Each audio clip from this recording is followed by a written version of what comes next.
Sexual assault is a serious issue and concern, especially among college campuses. CUTV Santina Murin has more on what it really means to have consent. Statistics show that 1 out of every 4 college women will experience a sexual assault.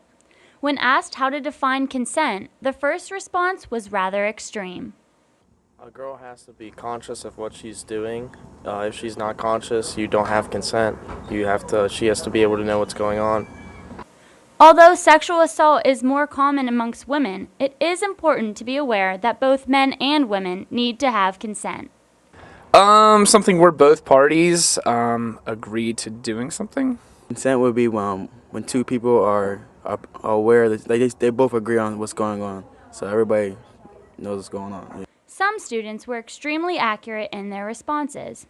Consent is when you're saying yes to something. Giving permission, as in saying you can, and as opposed to saying no, you cannot. It is typically the assumption that consent is for just sex. However, you need to obtain consent for any sexual contact. You would ask somebody it would have to be aware on both sides of the parties that both you guys want to have sex and go about it, and it would be no secret that you guys both want to do it. By asking the girl and making sure she responds clearly. Ask them if it's okay. By asking. You get consent by asking them a question. And if they say no, then it's not consensual. But when they say yes, that's consent. The most important aspect of consent to avoid any type of sexual assault is to be able to recognize if you have not acquired consent.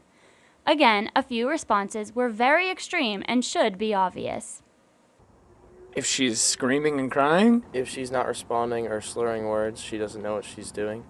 The answer is in fact much simpler. When she says no. When they tell you no. The true definition of consent is not the absence of a no, but the presence of a sober, enthusiastic, and clear yes. To get more information on consent, sexual assault, and much more, come to the End Violence Center, which is located in Carter Hall, room G45.